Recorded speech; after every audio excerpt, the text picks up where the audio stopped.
जैसा हम जानते हैं, अंतिम खाते बनाने के लिए हमें जो दिए गई सूचना है वो है 31 मार्च 2019 को।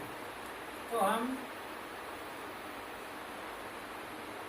Departmental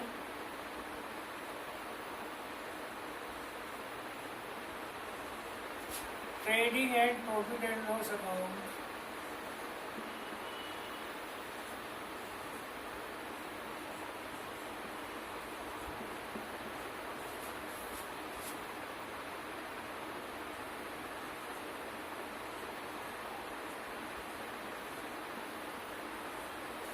of A rubber company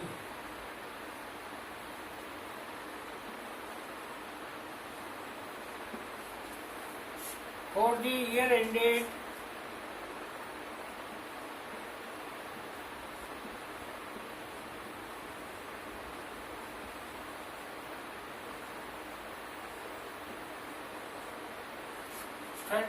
March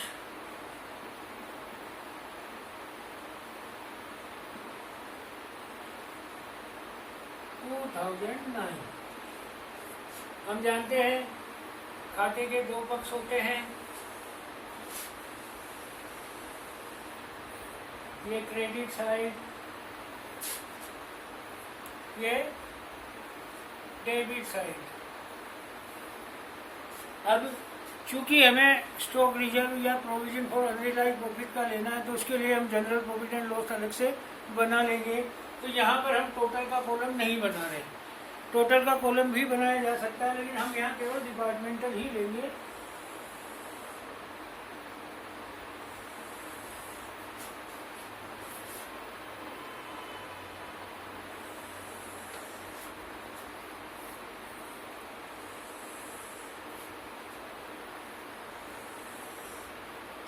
दो डिपार्टमेंट हैं हमारे,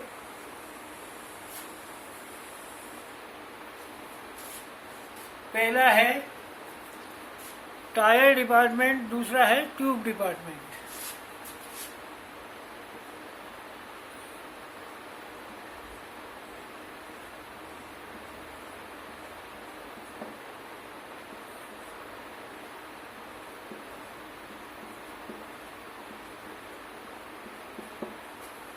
ये पर्टिकुलर्स के लिए रह जाता कॉलम, हम जानते हैं।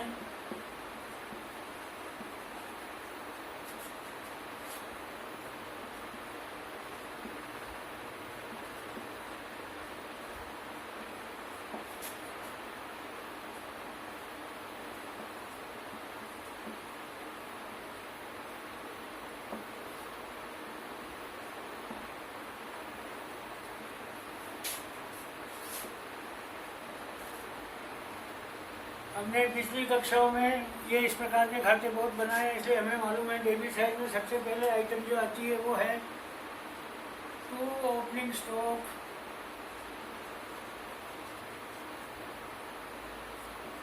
To opening stock. चाहे तो हम डेट भी दे सकते हैं, ये होगी 1/1/2018। वो कितना है? 25,000 और 20,000।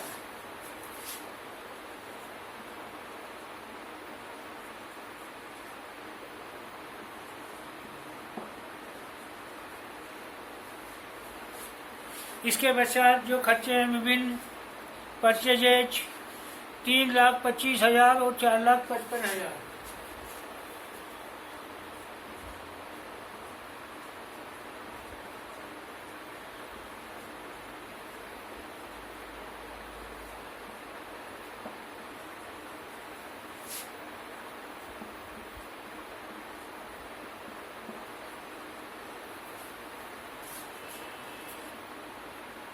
इसके बाद लाभ हानि खाते की और कोई मद नहीं है, सैलरीज एंड वेजेज है। लेकिन यही अगर वेजेज एंड सैलरीज होता तो हम ट्रेडिंग अकाउंट में लेते, क्योंकि यहाँ पर बाकी सारी मदें प्रॉफिट एंड लॉस अकाउंट से संबंधित है, इसलिए हम यहाँ पर इस साइड में कोई खर्चा नहीं ले रहे हैं। अब आइए क्रेडिट साइड में, बाय सेल्स 5,00,000 और 7,50,000।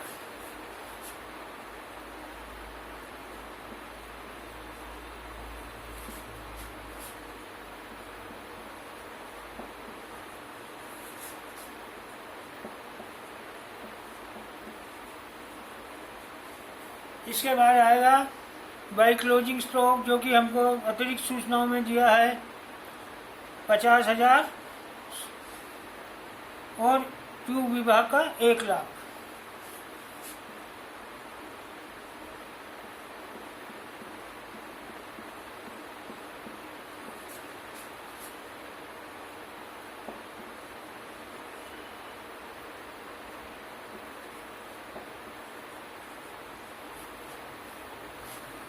अब समस्या क्या आ रही है?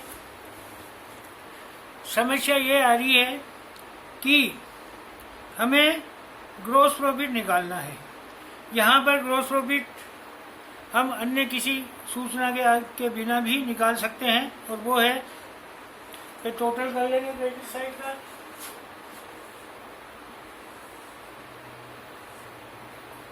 $5,50,000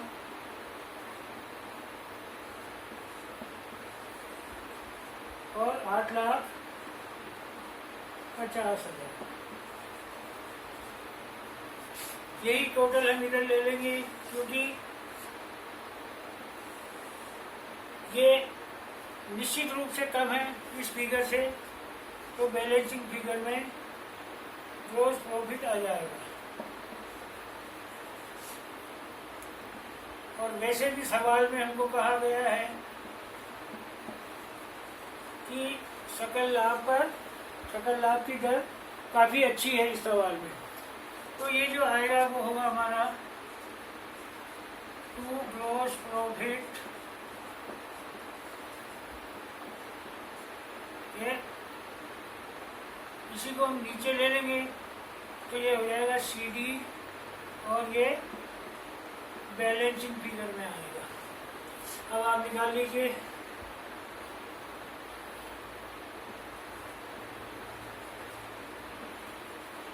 $2,00,000 और ये है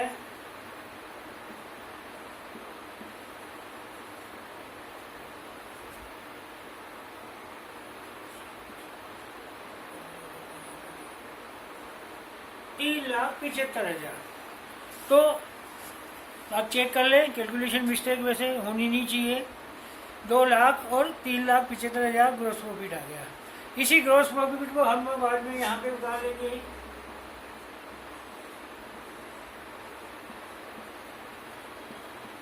बाई ग्रॉस प्रॉफिट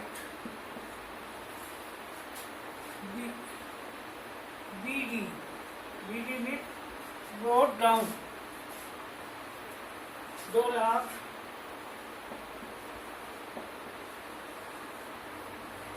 और 3,75,000। अब इसके बाद हमें विभिन्न प्रकार के खर्चे लेने हैं। सबसे पहले रेंट एंड टैक्सेज, ये है 5,000 और 7,000।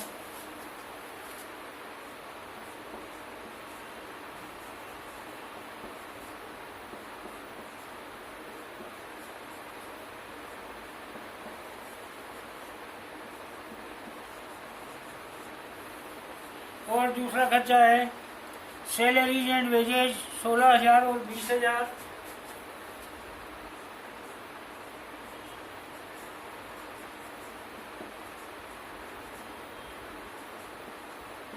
जैसा मैंने अभी बताया, यही अगर वेजेज एंड सैलरीज होती तो हम, जैसा ही हमारी परंपरा है, उसे हम ट्रेडिंग अकाउंट में दिखा सकते थे। 16,000 और 20,000।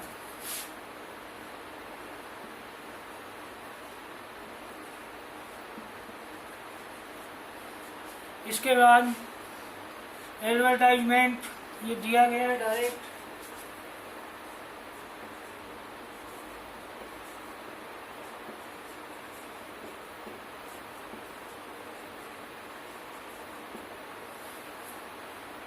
$2,000 और 8,000।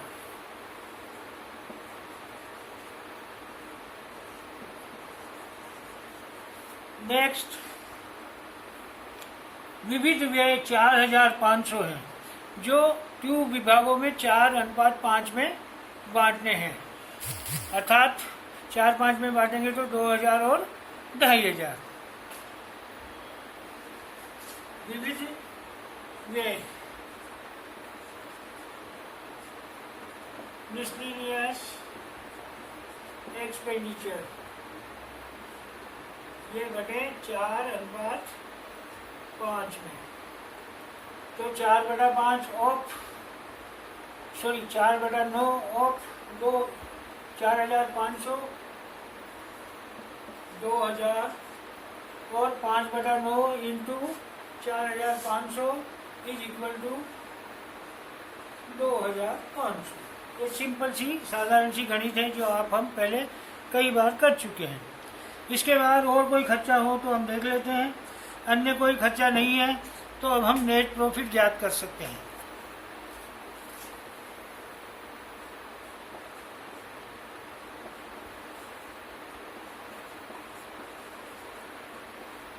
और ये नेट प्रॉफिट चूंकि हम ले जाएंगे general profit and loss account में, तो हम लिखेंगे transfer to general profit and loss account. यहाँ भी बैलेंसिंग फिगर में आ जाएगा।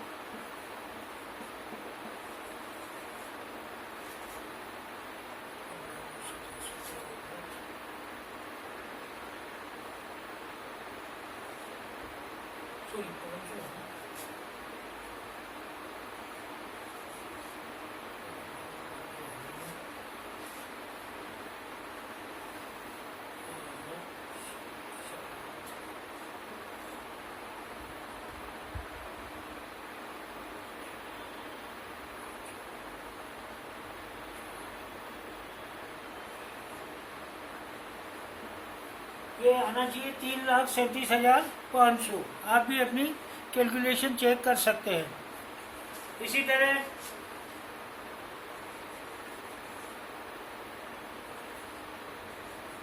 2 लाख है,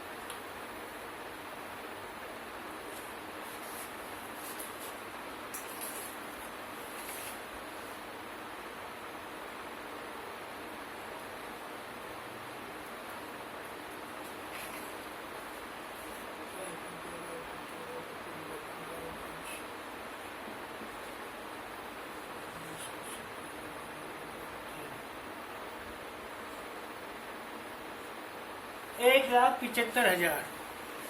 ये हमारा सामान्य सा काम था जो हम पहले भी करते आए हैं और अब हम देख चुके हैं। इसके बाद अब जो समस्याएं आएगी, मुख्य रूप से इसमें खर्चों के विभाजन से संबंधित कोई ज़्यादा जटिल समस्याएं नहीं थी, उनके लिए हम दूसरे सवाल देखेंगे। यहाँ पर बेसिक जो हमने अभी डिस्कस किया था कि इंटर डिपार्टमेंटल ट्रांसफर अगर विक्रय मूल्य पे हो तो अंतिम स्टॉक और प्रारंभिक स्टॉक से जुड़े हुए समायोजनों का लेखा या व्यवहार किस प्रकार किया जाता है। मैं थोड़ी देर के लिए रोक रहा हूँ।